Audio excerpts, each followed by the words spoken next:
Kisumu is a port city, but unlike many others I've visited, it doesn't sit on a sea. Instead, it sits on the shores of Lake Victoria. Although, at first glance, you would be very much forgiven for assuming you were on a sea and not a freshwater lake, as it is absolutely enormous. Anyone keeping an eye to the sky, however, will soon see an extremely unusually shaped bird flying overhead. Not particularly well, but flying nevertheless. And this is the Hamerkop, which is an Afrikaans name for hammerhead. See if you can guess why the bird got the name. Also to be found on Lake Victoria, as they are across most of the continent of Africa, are the ibis. We observed two species, the sacred ibis, with their rather striking high contrast black and white plumage, and the Hardida ibis. Out of respect for our viewers' hearing, I've not included a recording of their quite distinctive call, which gave them their name. If you wish to subject yourself to it, I'll put a link to a recording in the episode notes.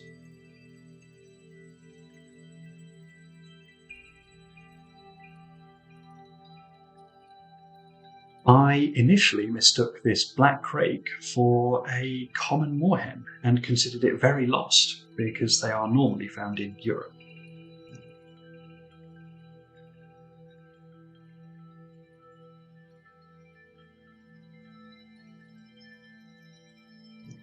Among the more striking birds we saw was this African openbill.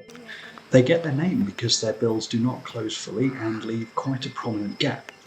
This serves as an echo chamber, amplifying their calls when they rattle their beaks together.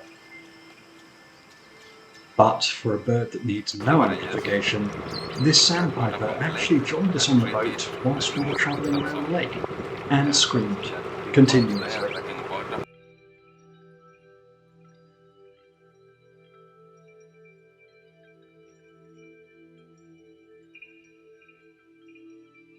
In recent years, however, a number of factors are causing significant issues. Droughts in the area are causing lake water to be used for irrigation.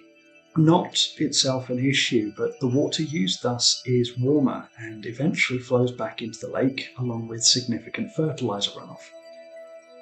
Between the rising water temperature and algal blooms, the oxygen and nutrient levels in the water are dropping sharply. Fish are dying in absurd numbers.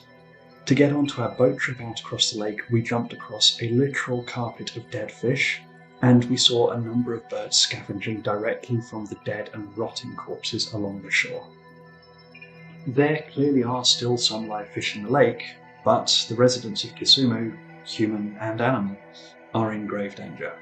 And considering the area has some of the most obliging kingfishers I've ever come across, I cannot help but be concerned for the future of Lake Victoria and all of its wildlife.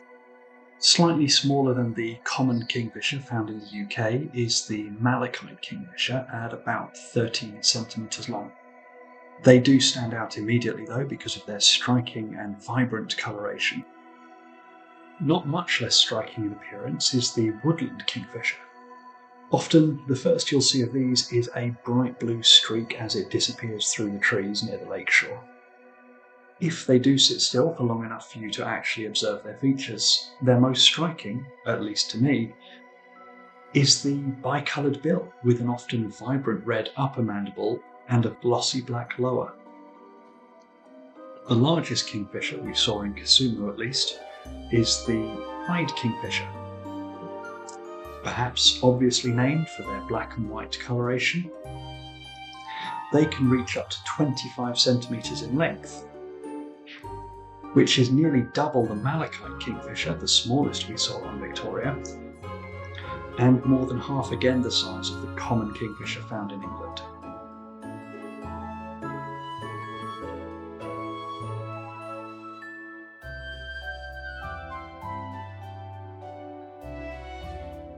Lake Victoria is, unsurprisingly, an enormous part of life in Kisumu for all the inhabitants, human and otherwise. But whilst all of the wildlife lives alongside the lake, they're certainly not all waders or other species we'd normally associate with water.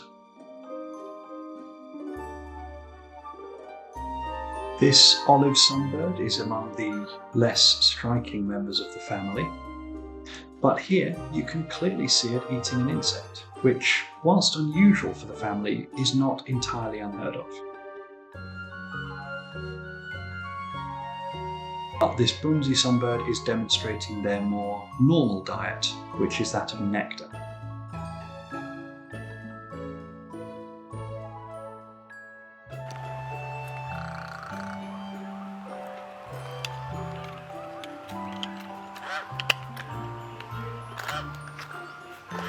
For my money, however, the most impressive bird to be found around Kisumu, or more accurately, group of birds, is the weavers. Their capacity for construction is almost unbelievable. If it wasn't for the evidence of my own eyes, I would never believe that their nests were woven by the birds themselves. This individual is gathering nest building material, and visible barely inside this nest is a weaver conducting home improvements. These weavers build their nests in large colonies, and there are always a number of birds keeping a sharp lookout for any predators. Predators such as the African fish eagle. I was initially surprised to discover that these are in fact a sea eagle, despite, as we've said, Kisumu being a very long way from the sea. However, the bird very kindly later disabused me of that misconception. And to anyone not familiar with an English seaside town, this is the sound of seagulls about to steal your chips.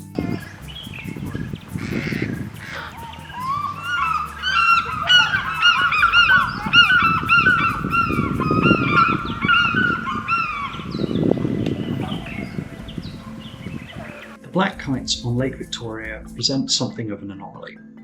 They weigh about a quarter of the fish eagles, 735 grams or so on average, compared to the fish eagles weighing up to 3.6 kilos.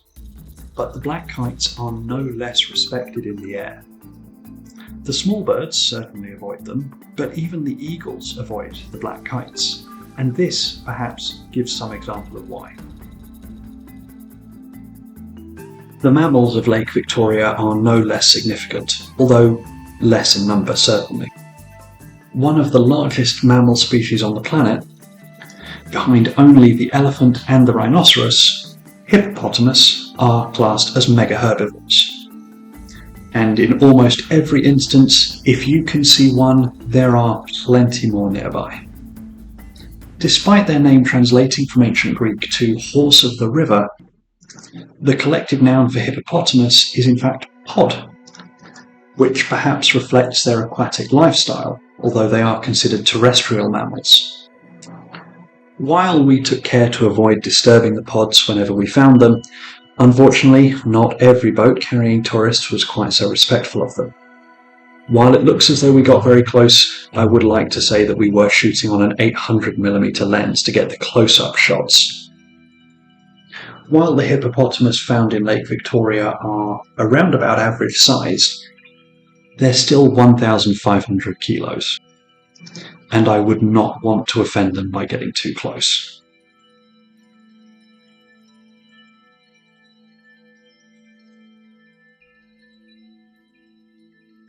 The other major wild mammal species we found in Kisumu are vervet monkeys, which superficially resemble grey langurs.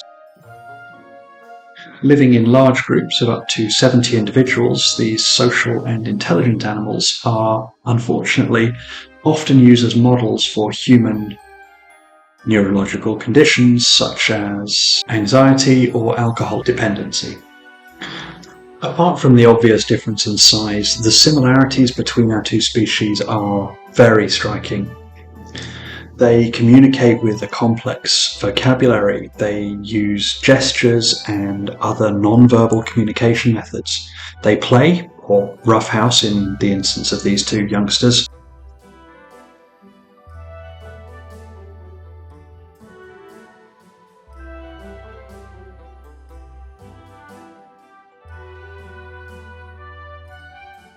And of course, they raise young within the family groups. The troop we saw had a number of youngsters, but one in particular incredibly quickly drove home the social intelligence of these animals, the empathy they show. We thought at first that this mother was still clinging on to a baby, or vice versa, that was due to be weaned. However, as she moved around us, we could see that the juvenile had incredibly badly damaged knees, and she was continuing to care for it.